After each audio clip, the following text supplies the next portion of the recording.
نعبدو و ایاک نستعین نہایت ہی قابل احترام میرے ہاؤس کے ممبرز، اسپیکر صاحب، میں آپ سب لوگوں کی توجہ بغیر کسی سیاسی تفریق کے دلانا چاہوں گا۔ آج پنجاب جل رہا ہے، آج پنجاب کے اندر لا اینڈ آرڈر کی صورتحال از ایٹ اٹس ورسٹ۔ وہاں یہ جو مریدکے کے اندر جو رات کو خون کی ہولی کھیلی گئی، وہاں لوگوں نے اللہ رسول کا ان کو واسطے دیے، ان کی ماؤں کا واسطہ دیا، کسی نے کوئی پرواہ نہ کی اور بے گناہ لوگوں کے اوپر اندھا دھند فائرنگ کی گئی۔ آج پورا پنجاب دیکھ رہا ہے کہ جب بھی اس جماعت کا حکمران ہوتا ہے، جب وہ چیف منسٹر تھے جو آج وزیر اعظم ہیں، تو ایکسٹرا جوڈیشل کلنگ شروع ہو گئیں۔ آج جب ان کی بھتیجی یہاں پر وزیر اعلیٰ ہیں تو خون کی ہولی پنجاب کی گلیوں میں کھیلی جا رہی ہے، پنجاب پورے کو بند کر دیا گیا ہے۔ آپ یقین کریں، میں ذاتی طور پر ایک شخص کو جانتا ہوں جو بڑا سیریس پیشنٹ تھا اور جو موٹر وے بند ہونے کی وجہ سے یہاں نہ پہنچ سکا اور اس کا انتقال ہو گیا۔ آج ہر طرف لاشیں بکھری پڑی ہیں۔ ہمارا کسی سے شخصی اختلاف ضرور ہو سکتا ہے، لیکن ہمارے چیئرمین نے ہمیں سکھایا ہے کہ جہاں مظلومیت ہو اس کا ساتھ دیا جائے، چاہے وہ غازہ ہو، چاہے وہ پنجاب ہو، چاہے وہ جس مرضی کو نہ ہو۔ ابھی انہی حکمرانوں کی ماڈل ٹاؤن کے ثانیہ کی باز گشت ختم نہیں ہوئی کہ آپ لوگوں نے پھر ایک میسیکر بنا دیا۔ آپ لوگوں نے نہ صرف اس پنجاب صوبے کی اکانومی، لا اینڈ آرڈر، بلکہ آپ اس کو جو ڈارک ایجز کے اندھیرے کی طرف آپ اس کو پھینک رہے ہیں۔ میں یہاں پر تمام لوگوں سے ریکویسٹ کروں گا کہ خدا کے لیے آپ لوگوں نے جیسے بھی اس حکومت میں پہنچے، آپ نے مینڈیٹ پر ڈاکہ مارا، آپ نے جس طریقے سے مرضی حکومت بنائی، آج عوام، پنجاب کی عوام آپ کی طرف دیکھ رہی ہے۔ آپ پنجاب کی عوام حکمرانوں کی طرف دیکھ رہی ہے، ہماری طرف دیکھ رہی ہے، ٹریجری بینچز کے سائٹ پر بیٹھے ہوئے ایم پی ایس کی طرف دیکھ رہی ہے کہ خدارا کوئی تو ہے جو ہماری آواز بنے، کوئی تو ہے جو پرسان حال بنے اس ملک کے اندر، جس طریقے سے بے دردی کے ساتھ، فسطائیت کے ساتھ اس ملک کو چلایا جا رہا ہے۔ نہایت ہی قابل احترام یہ جو آپ لوگوں نے جس طریقے سے پہلے 9 مئی کے بعد سے لے کر اب تک ہمارے پارٹی ورکرز کے گھروں کے اندر چار دیواری کو پامال کرتے ہوئے پولیس کو گھسایا، آج اس کا عمل پنجاب کی ہر شہر، ہر سڑک، ہر گلی کے اوپر ہے۔ میں آپ لوگوں سے ریکویسٹ کروں گا کہ خدارا اس ملک پر رحم کریں۔ ہمارا 93 ورسز 52 کا جو مینڈیٹ ہے کے پی کے کے اندر، اس کے اوپر اب آپ کی نگاہ ہے۔ ہمارا چیف منسٹر جو بن چکا ہے، اس کو بہانہ سے، اس کو لیگل طریقے سے، اس کو اس کے اندر اپنا اس گھمن گھیری میں ڈال کر آپ وہاں پر بھی حکومت کو ڈسٹیبلائز کرنا چاہ رہے ہیں۔ K P K is a very sensitive and a very crucial province for the stability of this country. خدارا وہاں رحم کریں اور جس کا وہاں پر میجورٹی ہے اس کو حکومت بنانے دی جائے اور اس حکومت کے ساتھ تعاون کیا جائے۔ میں اسپیکر صاحب آپ کو ریکویسٹ کروں گا، اپنے ممبران کو ریکویسٹ کروں گا کہ آج کا دن جو بھی آپ کا بزنس ہے، جو بھی آپ کے بلز ہیں، people are least bothered about your bills, اس کو پینڈنگ کر کے خدارا یہ جو واقعہ ہے پنجاب کے لا اینڈ آرڈر کے اوپر جو ایک داغ لگ رہا ہے، آج اس کے اوپر بحث کی جائے۔ Thank you.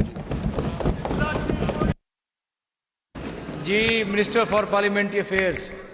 جناب اسپیکر، میں کچھ اپوزیشن لیڈر صاحب نے جو بات کی، میں بھی یہاں اس حوالے سے بات کرنا چاہوں گا.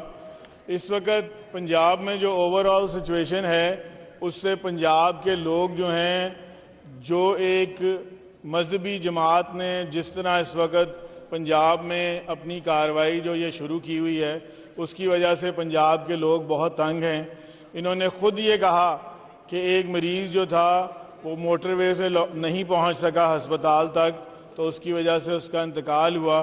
آج ہم حکومت پنجاب کی جانب سے اور پنجاب کے 12 کروڑ عوام کی جانب سے تحریک لبیک سے یہ ریکویسٹ کریں گے کہ یہ کوئی طریقہ کار نہیں ہے جس طرح وہ ایک law and order situation create کر رہے ہیں.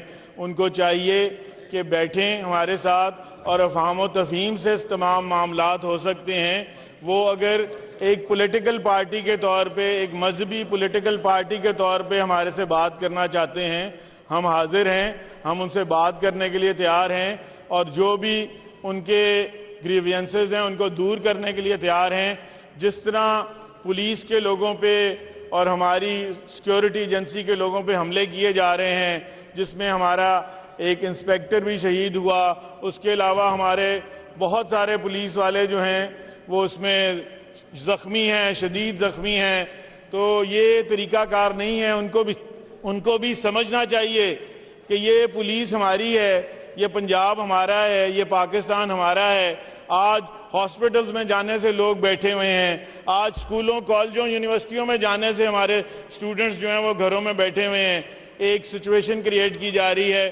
ہم پیار، محبت اور خلوص کے ساتھ کوشش کر رہے ہیں اس چیز کو ڈس انگیج کرنے کے لیے، مگر تشدد اور پرتشدد طریقے سے جس طرح وہ اس چیز کو لے کے چل رہے ہیں، میں سمجھتا ہوں کہ ایک مذہبی تنظیم کو بالکل یہ چیز جو ہے زیب نہیں دیتی. مگر اس کے علاوہ یہاں بات کی گئی 9 مئی کے حوالے سے. آپ 9 مئی سے اس کو بالکل کمپیئر نہیں کر سکتے. 9 مئی وہ دن تھا جس دن پاکستان پہ حملہ کیا گیا تھا. 9 مئی وہ تھا جس دن ریاست پہ حملہ کیا گیا تھا. 9 مئی وہ تھا جس کی ہندوستان کے میڈیا نے بیٹھ کے بات کی تھی کہ آج وہ کر دیا پاکستان میں ایک سیاسی جماعت نے کہ جو پاکستان میں آج سے پہلے نہیں ہوا تھا. جو ہم چاہتے تھے کہ پاکستان کے دفاعی اداروں پہ، پاکستان کے عسکری اداروں پہ، پاکستان کی شہداء کی تنصیبات پہ، شہداء کے مجسموں پہ، اور قائد اعظم محمد علی جناح کے جناح ہاؤس پہ، اور اس کے علاوہ ہماری جتنی بھی جو ہماری سیکیورٹی کی فورسز کی جو سینسٹیو عمارتیں تھیں ان پہ حملہ کیا گیا. اور یہ وہ کام تھا جو ہندوستان کرنا چاہتا تھا مگر وہ نہیں کر سکا، اور انہوں نے اس کا ایجنڈا یہاں پہ پورا کیا. 9 مئی میں جن لوگوں نے ریاست پہ حملہ کیا تھا، میں سمجھتا ہوں کہ عدالتیں بھی اور ریاست بھی ان کو ان کی قرار واقعہ سزا دے گی اور سزا ملے گی. تو باقی ایک اور چیز بھی ان کو میں بتانا چاہوں گا. پی ٹی آئی کے دور میں اپوزیشن لیڈر صاحب نے یہاں پہ بات کی ہے. پی ٹی آئی کے دور میں بھی اسی طرح تحریک لبیک نے ایک دفعہ یہاں پہ سارے پنجاب کو اور پاکستان کو، اسلام آباد کو بند کیا تھا. تو تب ان کے دور میں بھی ان کے 12 لوگوں کو شہید کیا گیا تھا. اس کا لہو کہاں تلاش کریں جو انہوں نے جو 12 لوگ، یہ تو ریکارڈ پہ ہے. ابھی جو یہ بات کر رہے ہیں ابھی کوئی چیز ریکارڈ پہ نہیں ہے. ہمارے پاس رپورٹ آنی ہے اس کی کہ اگر ان کے کوئی لوگ شہید ہوئے ہیں، زخمی ہوئے ہیں، ابھی اس کی رپورٹ آنی ہے. مگر ان کے دور میں 12 لوگوں کو تحریک لبیک کے اسی طرح شہید کیا گیا تھا. اس لیے میں یہ ان کو کہنا چاہوں گا کہ ہم پوری کوشش کر رہے ہیں کہ ہماری طرف سے کوئی ایسی چیز گورنمنٹ کی طرف سے نہ ہو، اور ہم اس ساری چیز کو افہام و تفہیم کے ساتھ ان کے ساتھ بات کر کے تو یہ سارے معاملات کو بہتر کیا جائے. بہت شکریہ. جی حافظ فرد صاحب. اللہم رب اشرح لی صدری ویسر لی امری واحلل عقدۃ من لسانی یفقہوا قولی. کیا ہی اچھا ہوتا کہ آج وزیر موصوف کھڑے ہوئے تھے اور ایڈمٹ کرتے اپنی نااہلی کو، اپنی ظلم و بربریت کو، اپنے جلیانوالہ باغ کا جو ثانیہ نمبر 2 کیا انہوں نے جلیانوالہ باغ کی طرح، آج یہ مانتے، بجائے اس کے کہ یہ اس کو مانتے، یہ کہہ رہے ہیں ہم مذاکرات کرنا چاہ رہے ہیں. رات کو سارے سوشل میڈیا پہ فوٹیجز پڑی ہوئی ہیں. سعد رضوی کی وہ بار منتیں کرتا رہا کہ مذاکرات کریں, مذاکرات کی بجائے یہ گولیاں چلاتے رہے. ایک چیز کا جواب دوں گا. ثانیہ 9 مئی پہ بات کی, میں وہاں سے سٹارٹ کر لیتا ہوں. ثانیہ 9 مئی کس سے کروایا؟ اس نے کروایا جو اس کا بینیفیشری ہے. اس کا بینیفیشری اس وقت وزیر داخلہ کون تھا؟ رانا ثناء اللہ تھا.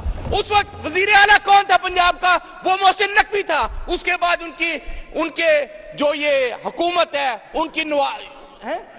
ان کی حکومت کو دوام بخشا گیا اور اس کی وزارت اعلیٰ لمبی چل پڑی. اس وقت رانا ثناء اللہ کو وزیر داخلہ بنایا گیا, پھر وہی وزیر داخلہ ہے. خیر یہ باتیں بعد میں ہوتی رہیں گی. 9 مئی کی بات کرتے ہیں. ہم تو کہتے ہیں دودھ کا دودھ پانی کا پانی کر لیں. اس وقت جو بندہ یہاں ڈی آئی جی تھا, آج آپ نے اس کو ڈی آئی جی سیکیورٹی لیبس ہوا, اگر کور کمانڈر ہاؤس فلور پہ حملہ ہوا, اس وقت ڈی آئی جی تھا, اس کو بنایا آئی جی اسلام آباد. جو سیکیورٹی لیبس کا ذمہ دار ہو اس کو سزا دی جاتی ہے بجائے اس کے کہ اس کو انعامات سے نوازا جائے. اس لیے پتہ چلتا ہے کہ کروانے والے کون تھے, کرنے والے کون تھے, اور اس سے مستفید ہونے والے کون تھے. وہ اس سائٹ پہ بیٹھے ہیں جو آئی فارم 47 لے کے یہاں پہنچ گئے ہیں. اب بات کرتے ہیں یہ جو مریدکے میں ہوا ہے. جناب والا ہمارے دور میں نہیں ہوا ثانیہ مال ٹاؤن 14 لوگوں کو شہید کیا گیا ہو. جناب والا ہمارے دور میں نہیں ہوا. آج رپورٹ ہو رہا ہے 282 لوگ شہید ہوئے ہیں, 1900 لوگ زخمی ہیں. آپ لوگ یہاں بیٹھے ہیں کہ کہیں رپورٹ نہیں ہوا. بھائی رپورٹ اس لیے نہیں ہوا, آپ نے بلیک آؤٹ کیا ہوا ہے. وہاں چاروں طرف سے کارڈن آف کر کے مسکار کیا, آپ نے لوگوں کو تباہ و برباد کیا ہے, اور آپ یہاں بیٹھ کے بڑے آسانی سے باتیں کرتے ہیں. ان کا قصور نہیں ہے, ان کا قصور نہیں ہے. وجہ یہ ہے کہ یہ جس جماعت میں ہے اس کا شیوا یہ ہے. میں بات شروع کروں گا 90 کی دہائی سے. وزیر اعظم نواز شریف تھا, وزیر اعلیٰ شہباز شریف تھا. کیا ہوا؟ پاکستان اور پنجاب میں جعلی پولیس مقابلوں کا آغاز ہوا. آج اسی کے تسلسل ہے. سی سی ڈی کے نام پہ ماورائے عدالت قتل کیے جا رہے ہیں. یہ اسی کی ایکسٹینشن ہے, انہی کی بھتیجی ہے. آج اسی طرح ظلم و بربریت کر رہی ہے. آگے بات یہ بھی بات کر رہے تھے کہ ہم کسی کو یہ اختیار نہیں دیتے. بھائی آپ کو تو کہا ہے لا اینڈ آرڈر مینٹین کریں. آپ 12 کروڑ صوبے پہ کسی طرح مسلط ہو ہی گئے ہیں تو اس کا کوئی لحاظ کریں. آپ سے تو نہیں ہو سکا.